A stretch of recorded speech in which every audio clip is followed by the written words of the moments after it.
and trying to make history right here in the first inning tonight. He levels the bat a couple of times. Shao kicks and he fires. Rose swings. There it is! There it is! Get out! Get out! All right!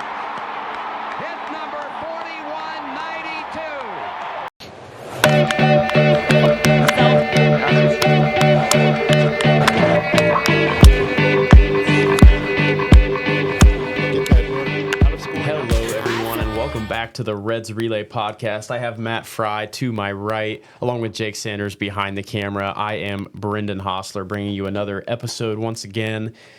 It's good to be back. We do have some really unfortunate news. If you're watching this video, you've obviously already heard. We were going to talk a lot of playoff baseball today, which we still are going to do that. But before we get into that, I wanted to talk about the news of the tragic death of Peter Edward Rose, probably the biggest icon in Cincinnati Reds sports and in probably Cincinnati sports in general. Obviously a household name across the nation, and obviously very sad to hear the passing of him at the age of 83. So we want to talk a little bit about him today, and just remembering how great of a career he had and a life too. It's bigger than baseball. We're obviously a baseball podcast, and everybody thinks of Pete Rose and they think of the hits and they think of all that, and obviously the betting comes to mind too, the betting scandal and everything. But, when you lose somebody like that, it's the life and how long of a life they lived. And, so our hearts go out to the Rose family and everybody that was, was close to Pete, and everybody in the Reds organization. And I know he's kind of still around and, doing some different things with different TV networks. And obviously they just had the documentary come out a few months ago. I have not seen that yet, but that'll be a little bit of a tough watch now, knowing that he's gone. But so just kind of we'll talk a little bit about that, and we're going to get into some playoff baseball, our final recap of the season, with the Cubs series concluding the 162 game marathon that is the 2024 Cincinnati Reds. And we're gonna talk a little bit about the manager situation as well. But I just wanted to kind of put that out there. And I don't know if you have anything to say about that, or he turned Cincinnati into a baseball town, and one of the main reasons all of our parents and grandparents loved baseball and wanted to play baseball. And hometown kid, grew up here, and is the greatest Red to ever live, and and hopefully, and obviously, the priority is not him getting in the Hall of Fame. Obviously, we want to mourn the death of Pete Rose, but I feel like that is probably inevitable at this point for him to get in the Hall of Fame. It's been said for years now that the day he dies, that the next time he'll be in the Hall of Fame. Yeah, he says that in the documentary. He says that his biggest fear is once he passes, they'll put him in, and he doesn't want that. Yeah, so I see that in the near future, and and I obviously the betting thing is we're not going to get into a lot of that, just because obviously we feel that he should be in the Hall of Fame, and there's a lot of Cincinnati Reds fans that feel that he shouldn't be in the Hall of Fame just because of he cheated and he bet on baseball. And I disagree. He didn't cheat. He bet on his team to win, and I'm not going to go into my spiel about that because it's not really about that at this point. But obviously our hearts go out to Rose family and everybody close to Pete, and so crazy. We were getting ready to record this, and we were getting a playoff bracket together, and we're just sitting here, and Twitter just starts going crazy talking about it, and just crazy. And I was on the phone with my dad, and he actually was talking about how after they did the John Madden documentary, he passed away very shortly after, and then Pete Rose has his documentary and then passes away, and crazy how things like that work. But so we we're gonna get into some other things and kind of get the energy of this video up a little bit, but I wanted to address that and talk about that because that's obviously huge news, and obviously very sad to hear that. So with that being said, we're, like I said, we're going to talk a little Reds baseball, kind of our last Reds baseball discussion until we find a manager or we make a big signing, in the off season. Got some news today about the manager position. Managers that have been ruled out so far are Barry Larkin, which was kind of surprising they ruled him out so quickly. Scott Service, Miguel Cairo, the former Red, Joe Madden, Joe Girardi, and Luke Maley. That was kind of a surprising name to see. It's odd throw out there. I didn't know that he would really be in the running, and that's kind of scary to think that he was maybe in consideration. Nothing against Luke Maley, but I don't feel like he deserves Larkin that and job. Girardi were two guys a lot of people wanted the Reds to go after, and they're not going out. It makes me think that Skip Schumacher Is probably the likely candidate. like if he wants it, he's got it. Yeah, I would say that he's probably the front runner at this point, and then I would say your long shots are probably a guy like Terry Francona, who we talked about in a previous episode, who I would like to see manage this ball club. David Ross is another name that I've heard. So yeah, we'll have to wait and see, and obviously when that happens, we will bring you a podcast talking about that. Got some content coming out soon. We're gonna have a Rhett Lauder reel coming out very shortly. We are still working on the video vlog. We took a lot of content for that day, so we're trying to get all that sorted out. So that will be out for you in the very near future. So to finish the Red season, they end up 77-85. Obviously, it's a pretty disappointing year, and that's, to say the least, is really frustrating. A lot of hope going into the season. Opening day was, probably the most hopeful I've been in years for this ball club. After winning on opening day, and it just you felt the energy in the city, and just one game doesn't decide your season, but it just felt to me that they were like it was kind of destined for them to win something, to go to the postseason, even be a wild card team or be in the hunt down the stretch. And obviously they're a young team and they're going to be around for a lot more years, but I just felt like they had a really good shot to make it this year, and they didn't.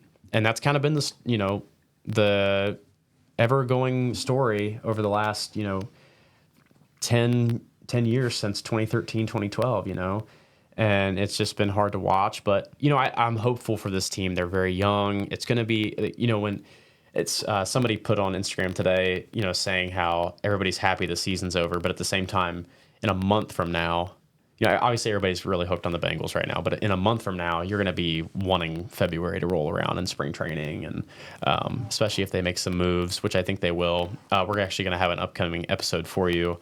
Me and Matt Fry are going to break down. We're actually going to become Nick Kroll for an episode and kind of break down our off-season plans, including a manager if they don't have one by that time. But I would think that the manager is probably going to happen fairly quickly.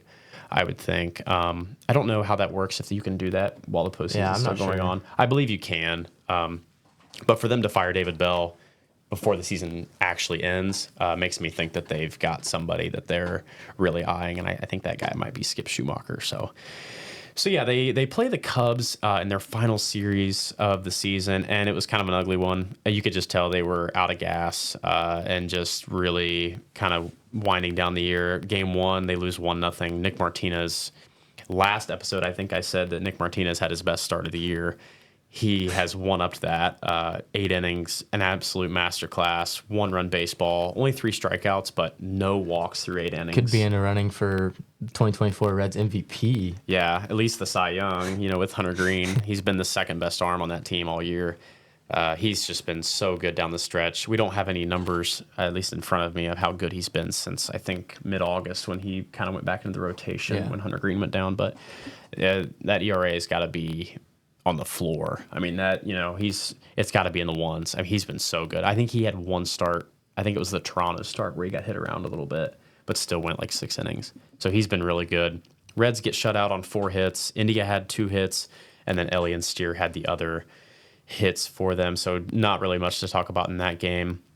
Game 2, they also get shut out 3-0. That might have been their longest, because then in Game 3, which we'll talk about here in a second, they were being shut out till the 10th. So that might have been their longest scoreless streak of the season. I know there was a streak. I remember the one where they struggled to score for a couple games, but I'm not sure if it was this long. That's 27 innings, because they scored in the 10th in Game 3. That's 27 innings of shutout baseball against the Reds. So that's not a way you want to end the season. But yeah, they get shut out on 3 hits. Lauder was great again. We talk a lot about Nick Martinez, but Rhett Lauder's really carried the rotation at the end of the year, and 5 more shutout innings, 3 hits, 3 walks, only 1 strikeout. But he just grinds. He just finds a way to get outs, and gets ground balls when he needs to. And he's kind of been that Houdini.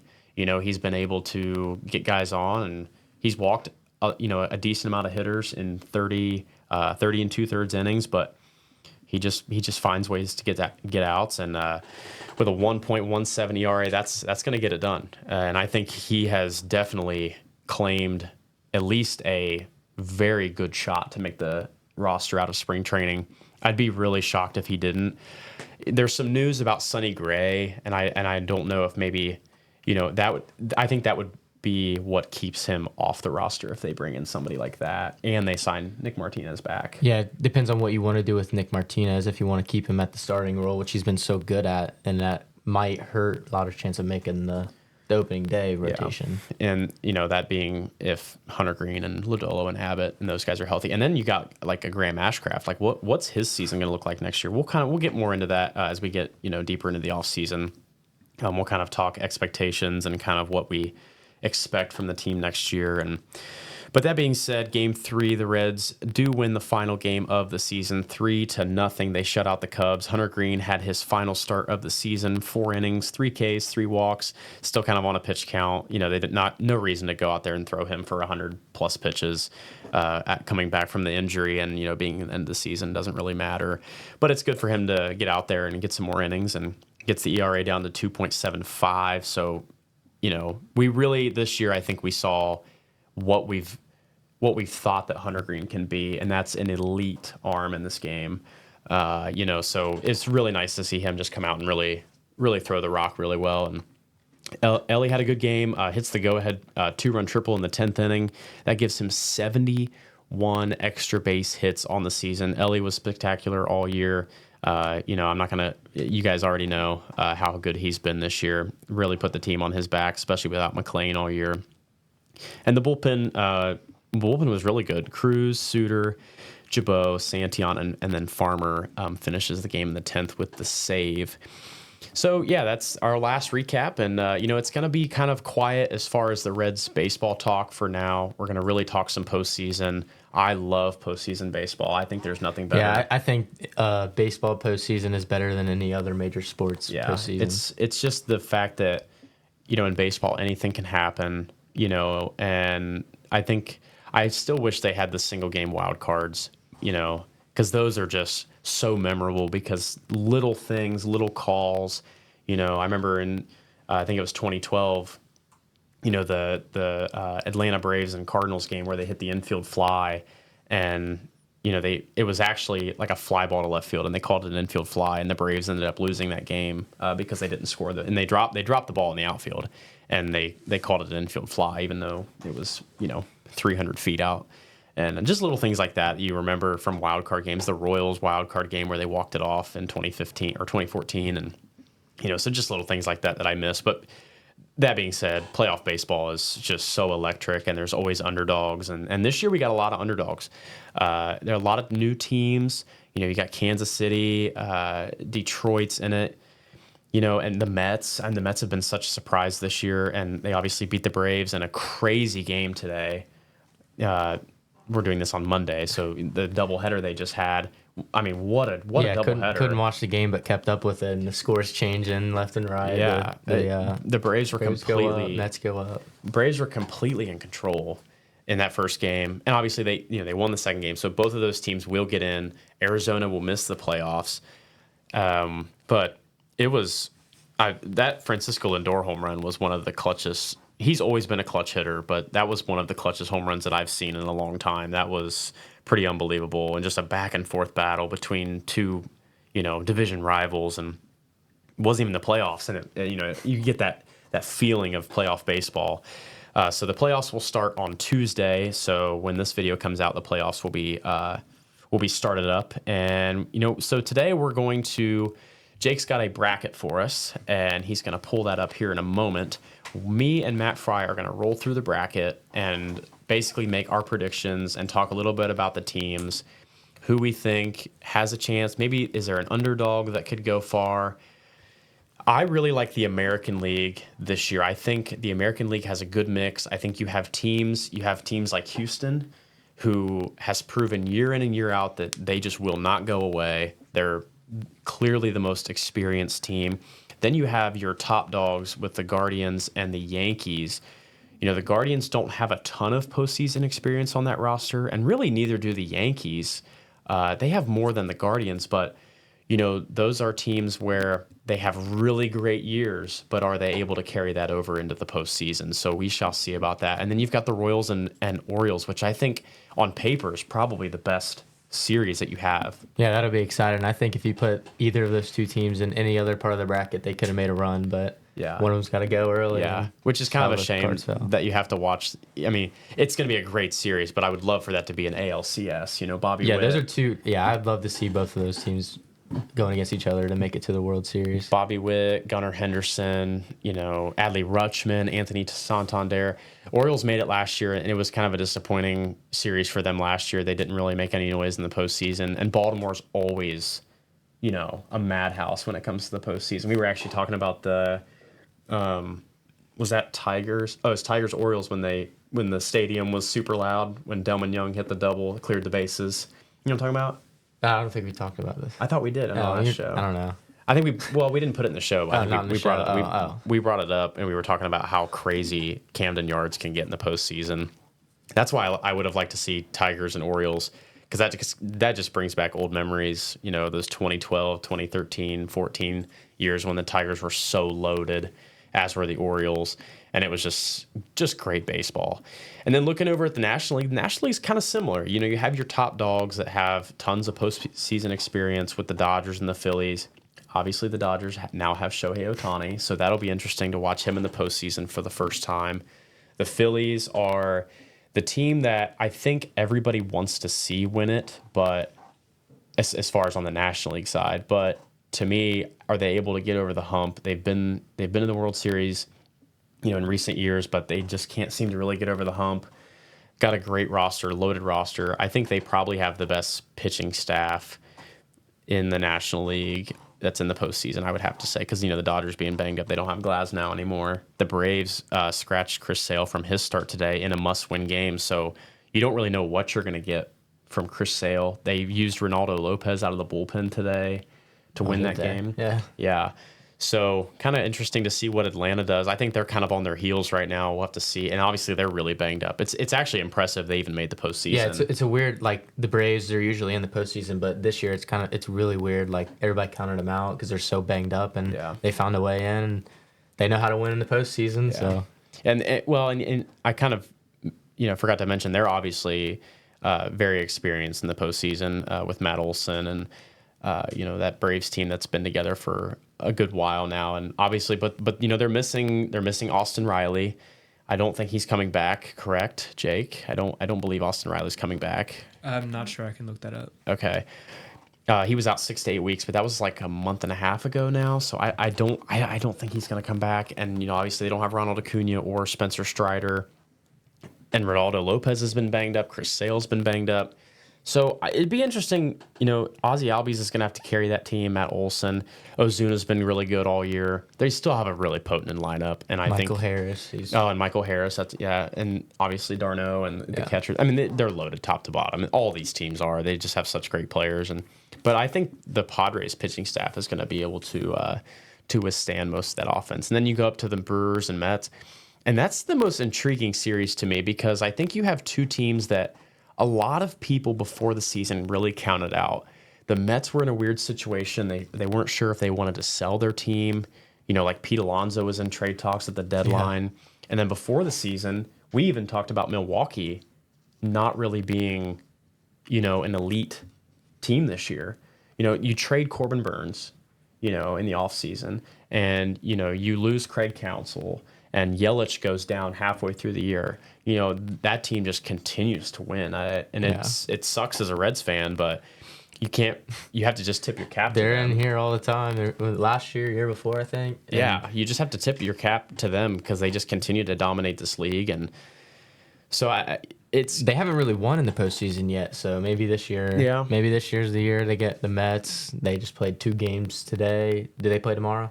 Yes, I believe everybody plays tomorrow. Oh, I didn't know that. Correct. So, except for the bye winners, obviously. Right. Yeah. So but I believe everybody plays. Yeah. So that's the wild best card of 5 or 3. The wild card series will be finished after Thursday. They 1 game Tuesday, 1 game 4 games, but everybody plays one Tuesday, one Wednesday, and one Thursday. So yeah, I obviously as a Reds fan, I don't want to see the Brewers go deep, into the postseason. If I could, well, I'm not going to say that yet because I want to make our predictions because I don't want to have any I want to make sure I say what I think is going to happen, not what I want to happen.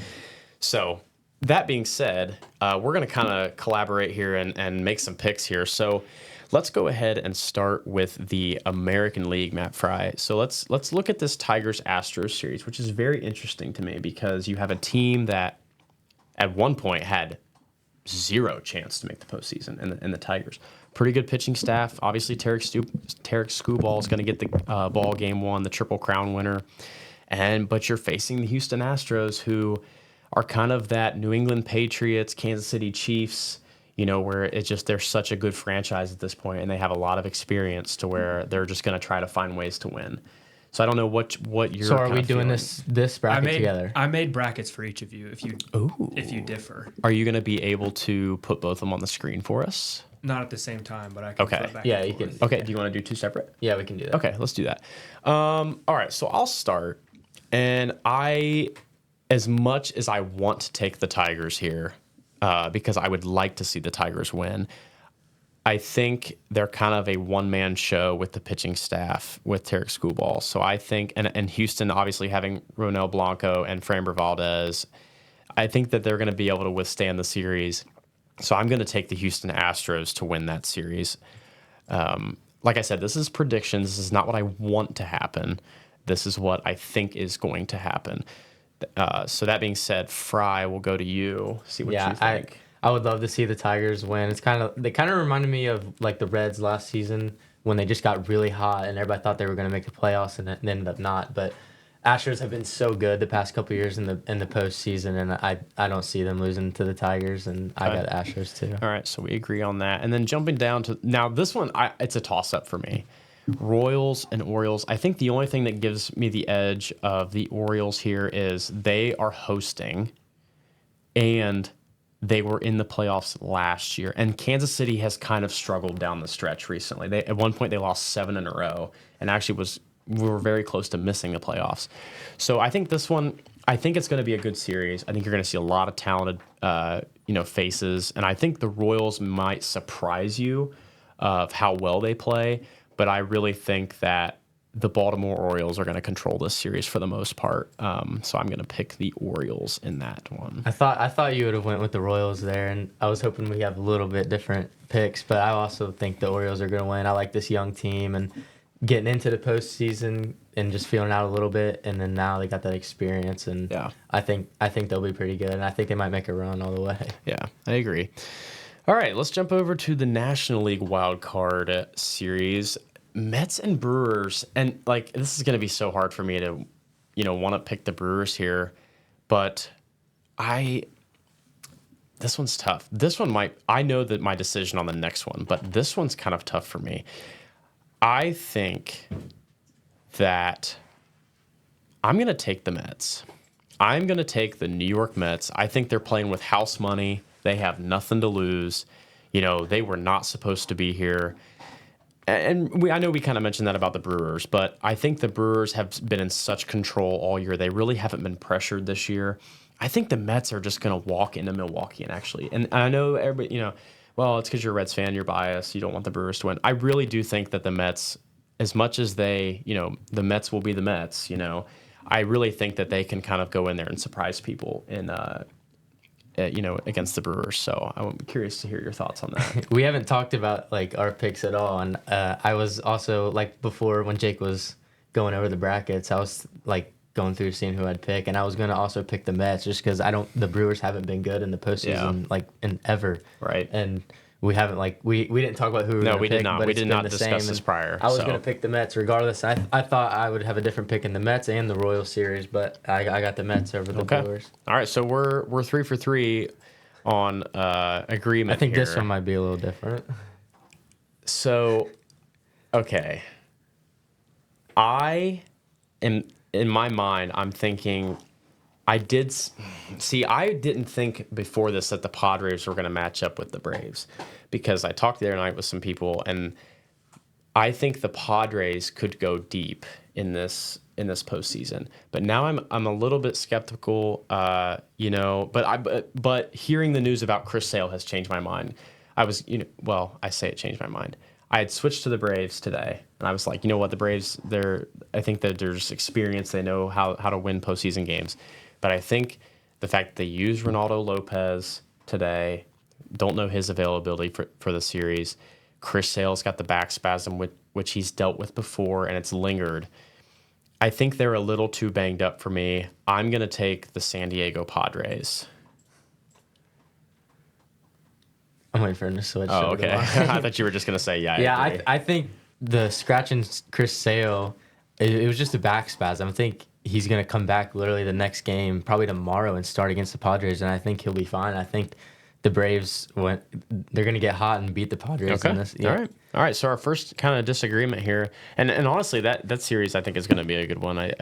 Petco Park is going to be jumping. Obviously, it's a lot of. I think Chris Sale is going to end up playing. He's going to be pitching. I think he's going to be fine. It was just a back spasm. Yeah. I would agree. And he's the front runner for the Cy Young currently. So we'll have to wait and see what they're going to get from him. And postseason's always weird because. You go to extreme lengths to win games. So you're going to use, like the Braves did today, they used Ronaldo Lopez out of the bullpen in game 162 because they had to win. So you're going to use guys out of the pen. You're going to, especially in a 3-game series when it's so short like that, you're going to use all your weapons that you can. And I think that Padres bullpen is the best in baseball. I really do. Robert Suarez has been really good all year. I know the Guardians bullpen's really good, but I really think that the Padres are so deep in their pen with Tanner Scott, Robert Suarez. There was another guy that pitched the other night. Jason Adam, from Tampa. And I really think that bullpen is elite. And I think that helps you in the postseason. To me, that's one of the clutch hitting and your bullpen being consistent is the two biggest keys for me in the postseason. So, all right, so let's jump back over into the American League for the the ALDS. Houston and Cleveland. Now, this series is going to be a really good one because you have a Cleveland team that is electric. You've got Jose Ramirez, who has been a top 5 hitter in baseball this year, maybe arguably top 3. And Houston, again, they have that experience. They have a good pitching staff. The Guardians, I think they have a good pitch. Their bullpen's really good. Don't get me wrong. They have the best bullpen in the American League. It's not close.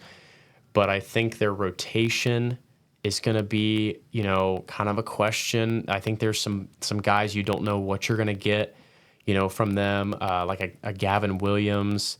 What are you going to see from him? I'm trying to think who's even in that rotation. Who's their ace, Jake? As of lately, it's been Tanner Bibby. Oh, yeah. Okay. So he's the one, but he doesn't have a ton of experience either.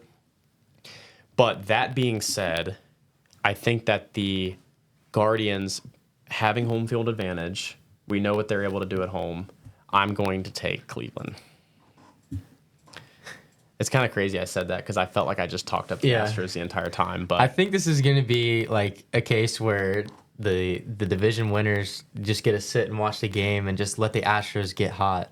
And I think that if you let the Astros get hot, it's going to be hard to end up beating them. I'll pick Astros over Guardians just because, like, sometimes you win a division, you get, like, the 1 seed and the 2 seed, and you kind of get screwed. Like over here, the Phillies are the you lose winners, your mojo a little bit. Yeah. Like the Phillies last year, they got so hot. It was like you let them win that series and then just come in and just roll over and just win the next series and win the next series. And normally, the teams that clinch really early in the season tend to not do great in the postseason, just because you kind of resting guys. Yeah, you kind of some guys mentally check out, even though they don't. They tell you they're not. But especially when you clinch a division really early, they tend to check out. And not that Cleveland clinched super early, but it just sometimes that happens.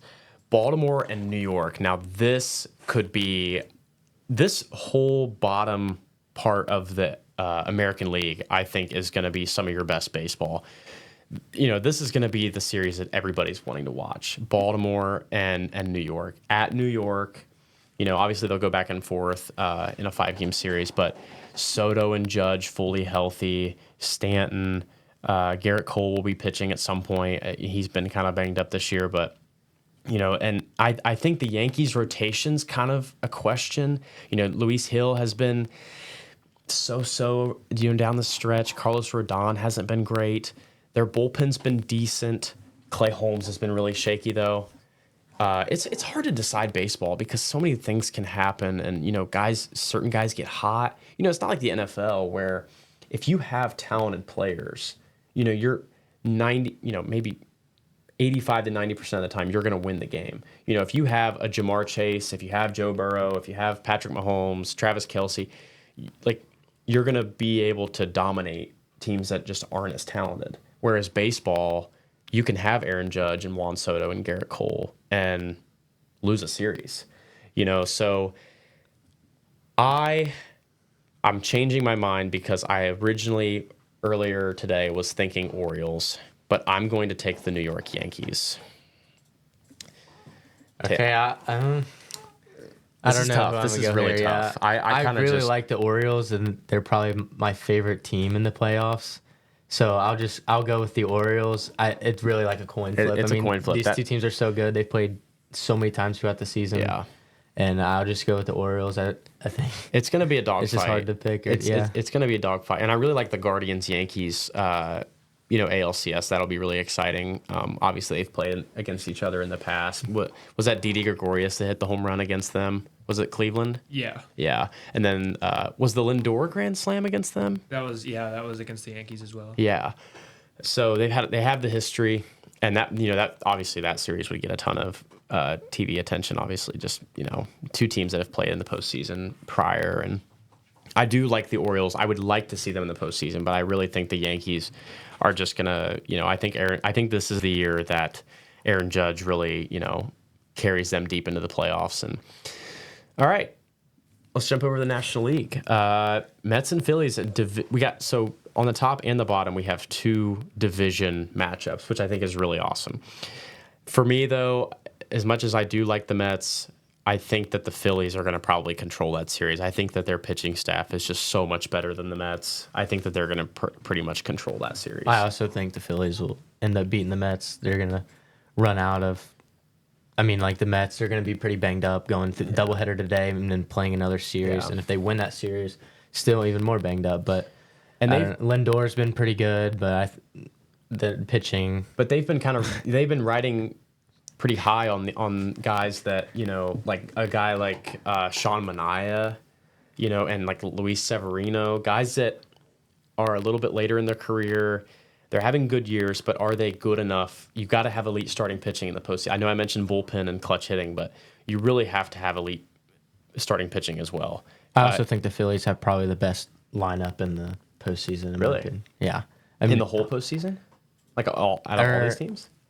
The Dodgers have a better lineup, but I love like Bryce Harper, Kyle Schwarber, Trey Turner. Yeah. I think they're better than the Mets. The Dodgers, obviously the Dodgers have a better lineup, but like the Phillies in postseason, they're Bryson Stott goes crazy. Castellanos goes crazy. They're very deep. I would agree with that. And I just love watching them. I don't disagree with that. I just, it's very interesting, and I think that they're going to go deep in the postseason once again. There's just something about Citizens Bank Park in the postseason. Red October. Their fans go crazy. It's so fun to watch. Series. So this next one, I think we're going to disagree on. If that gives you a hint of who I'm going to take here, I'm going to take the San Diego Padres. They beat them. Was that last year that they beat them in the postseason? I think it was. I think you're right. Sure. I think I am when Josh Hader closed it out for them. I knew the Dodgers lost early. Yeah, I think they lost to San Diego. I'm going to take the Padres here, and I think that they've played really well all year. The lineup's deep. I think for the Dodgers, the thing that hurts them is obviously Shohei's the best player, top two in baseball, make the debate with Aaron Judge, whatever. And then you've got Freddie Freeman, Mookie Betts, Will Smith, you got a lot of good players, and Teoscar Hernandez has a great year.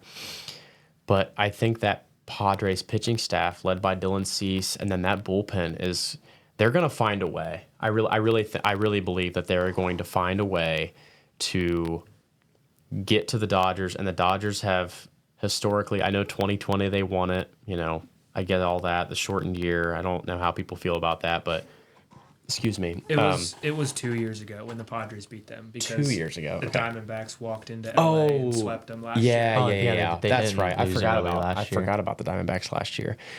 So I'm taking the Padres here.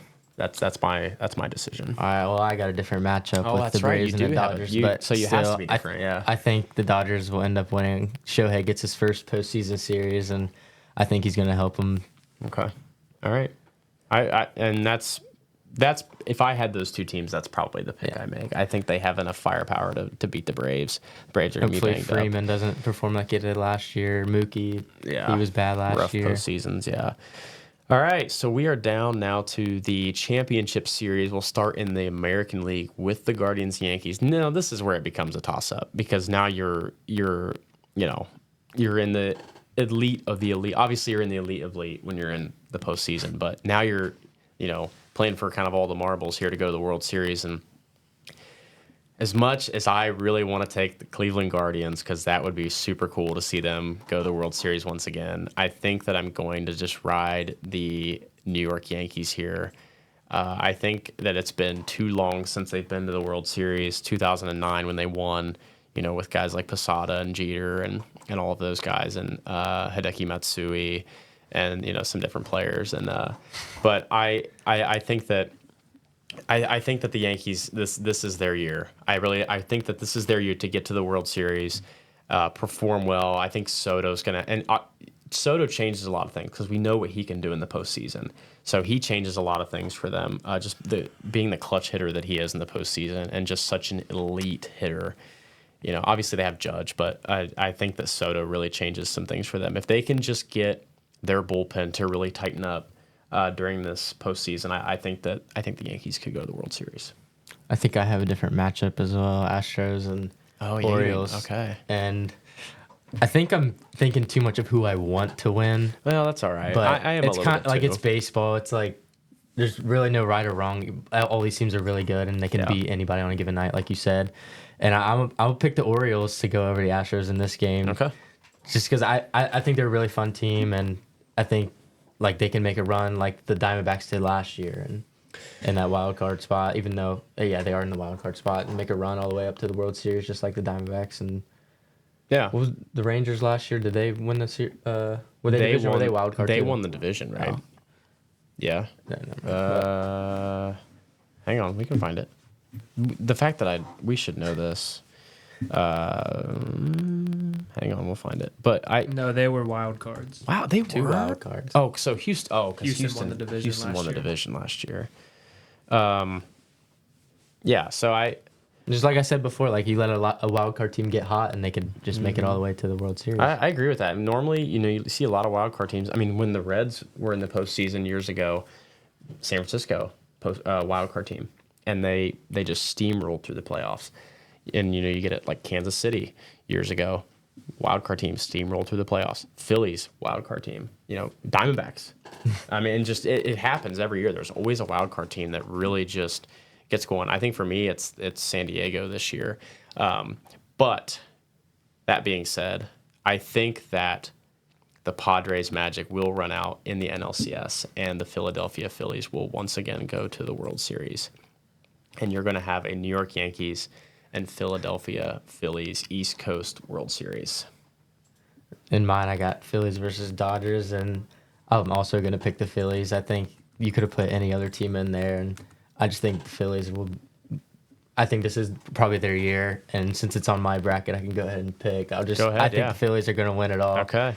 Over the Orioles, and Interesting. I think that would be a really fun matchup to watch: Orioles versus Phillies. Yeah, another East Coast matchup. And I like the Phillies a lot, and obviously I have them in my World Series too. So yeah, obviously right here you have a 2009 rematch of the World Series when the Yankees won. And back then you had, the players. You had Ryan Howard and the Chase Utleys and Jimmy Rollins, the pitching staff with Roy Halladay and Cliff Lee and some of these different guys, and Cole Hamels. So, but obviously, and I think they're built similar though. Than they were back then. I think the Yankees are a little more top heavy than the Phillies. I think you know, back in 2009, you had Jeter and you had Mark Teixeira and Robinson Cano. And then, you know, it kind of, you had, I mean, obviously A-Rod, they were very deep. I shouldn't say that they were top heavy, but I think you have like the stars, like you have the top 5 players on that team. And then the Phillies, you know, they have that elite pitching staff. They have that 3-headed monster, that Wheeler, Nola, Ranger Suarez, and, you know, in 2009 with Cole Hamels, Cliff Lee, and Roy Halladay.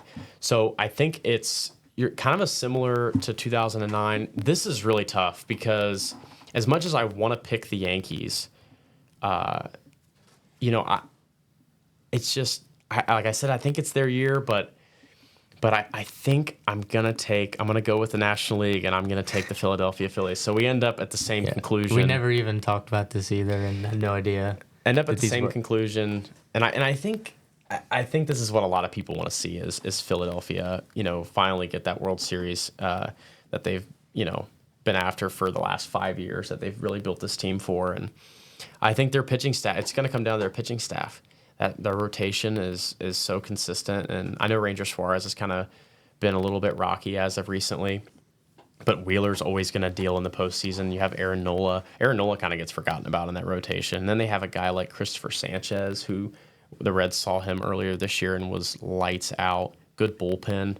I think it's going to be a really good series. I see that game. I see that series going 7 games. I really do. I'd love to see. That would be, you know, obviously super cool to see that what happen. Happened last year, was it? Did it go game 7? Or maybe 6? I don't think so. No, you might be right. I think it was 6. Because I love when the World Arizona Series walked off a couple times. Yeah, the suspense of dragging it all out to the very last game. Yeah, and it'll be exciting. I can't wait to watch postseason baseball, and I'm going to be glued to the TV all day on Tuesday and Wednesday and Thursday, and then next week when it rolls around again. So it's going to be super fun, and I really can't wait. So yeah, I think that's kind of all we've got for you today.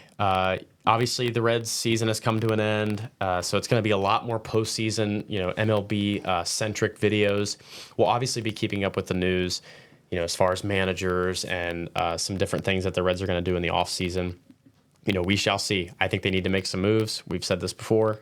I'm not going to get into it right now, but we'll just have to wait and see for that. So we want to thank you for listening to us and watching. You can check us out on YouTube. This video will be up very shortly for you. You can follow us on TikTok, Instagram. Make sure to subscribe for our giveaway at 250. You can listen to us on Spotify and follow us on Twitter as well. We will see you next time.